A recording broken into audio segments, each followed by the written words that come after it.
Olá, o Jornal da Facom está no ar. Eu sou Isabela Araújo. Eu sou Alisson Silva. Esta é uma edição especial sobre o uso de telas no nosso cotidiano. Você vai ver como o tempo diante do celular afeta crianças, adultos e idosos.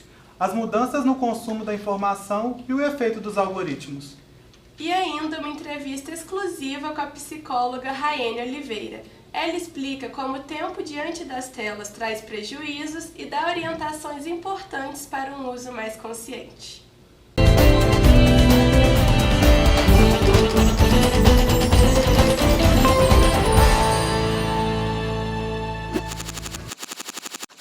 A primeira grande tela que entrou nas nossas casas foi a televisão há 75 anos.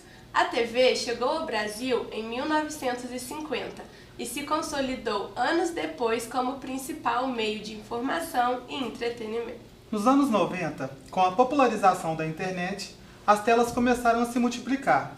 Vieram os computadores e mais tarde os celulares.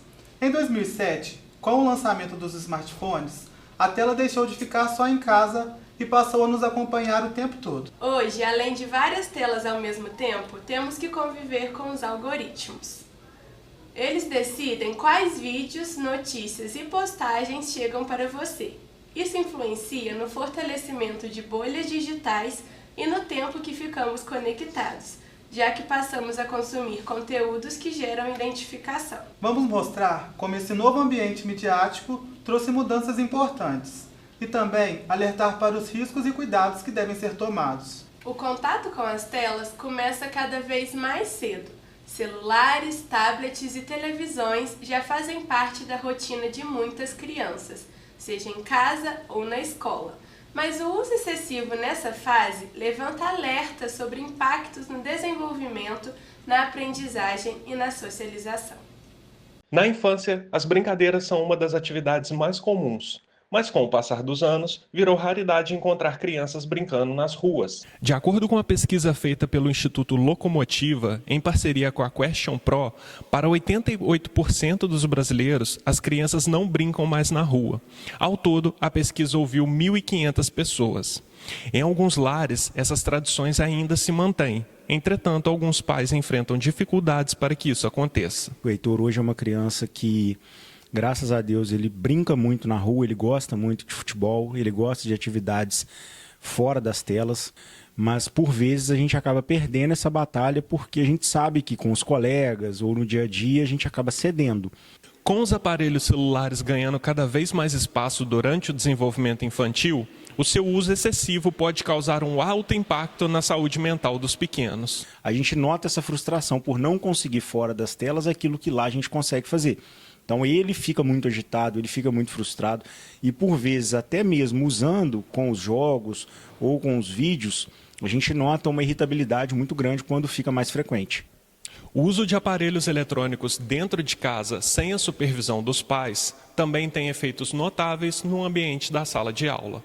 Hoje está bem complicado porque os alunos ficaram muito dependentes do celular. Então eles já vêm de casa com essa habilidade de mexer o tempo todo no celular. Com o objetivo de tentar frear o uso descontrolado dos celulares na sala de aula, a Lei 13.500 foi sancionada pelo presidente da República, Luiz Inácio Lula da Silva. A norma causou impacto positivo. De acordo com a pesquisa realizada pela Frente Parlamentar Mista da Educação, em parceria com Equidade.info, 83% dos alunos relataram que prestam mais atenção nas aulas. Houve, aquele medo de pegar o celular e o celular ser tomado, porque quando acontecia isso, só o responsável podia vir buscar na escola.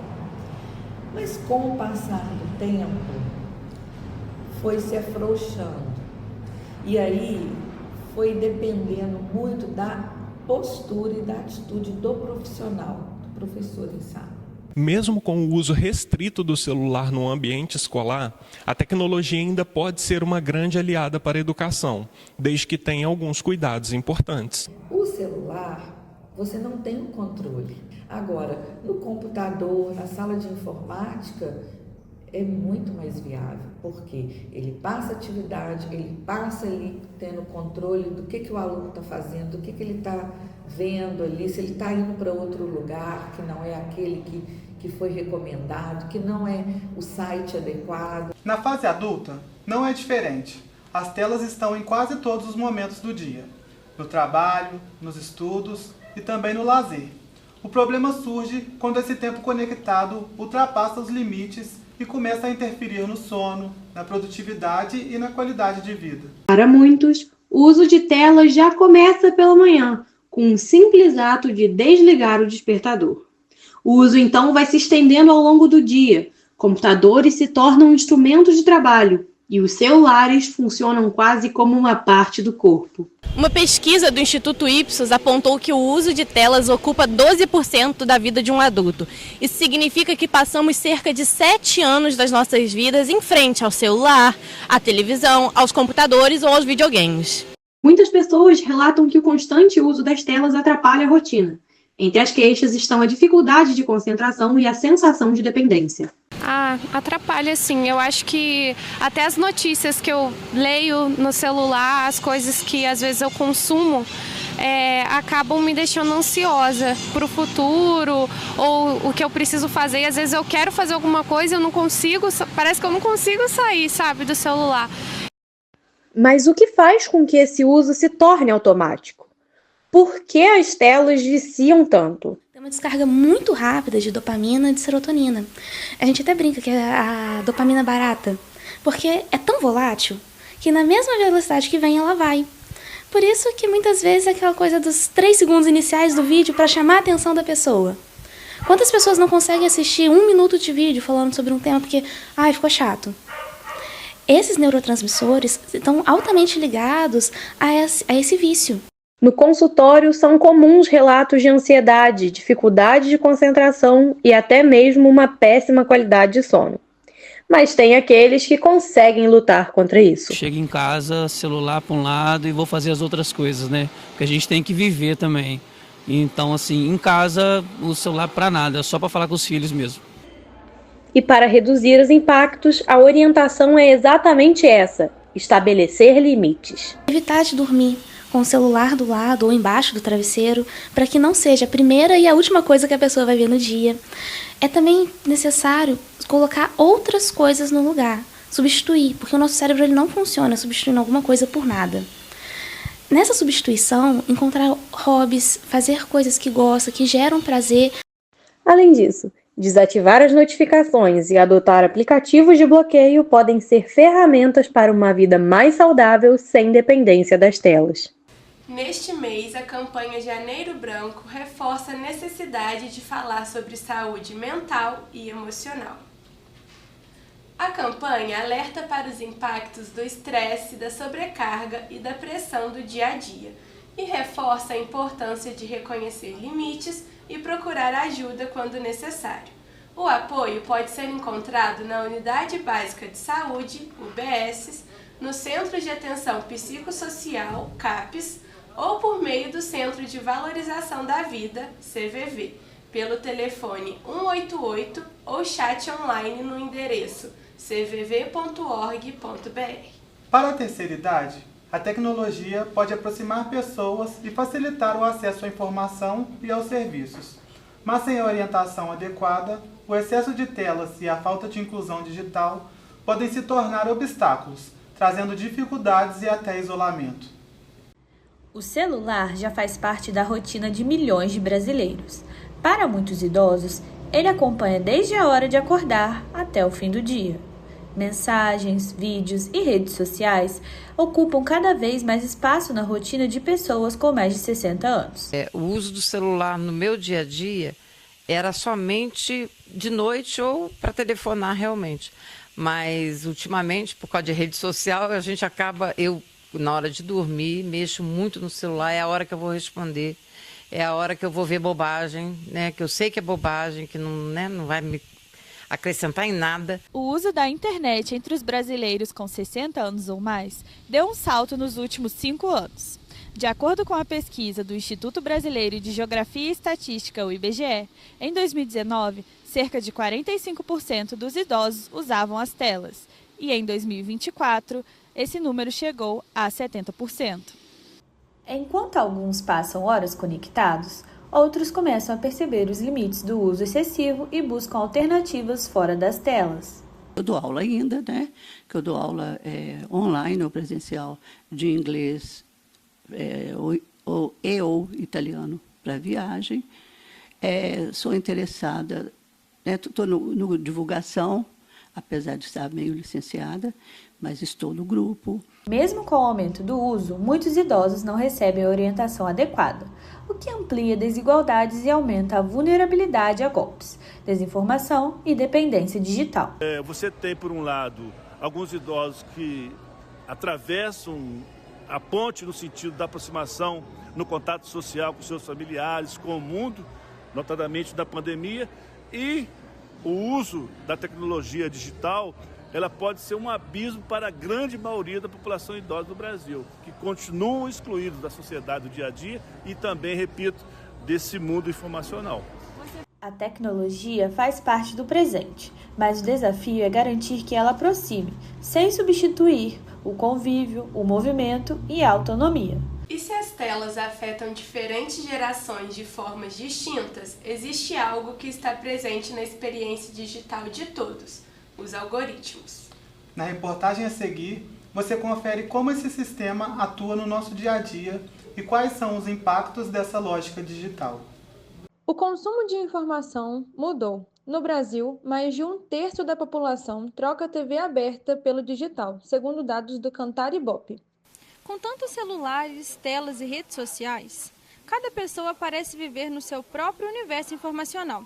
E para entender o que isso significa, fizemos a seguinte pergunta: como você se informa?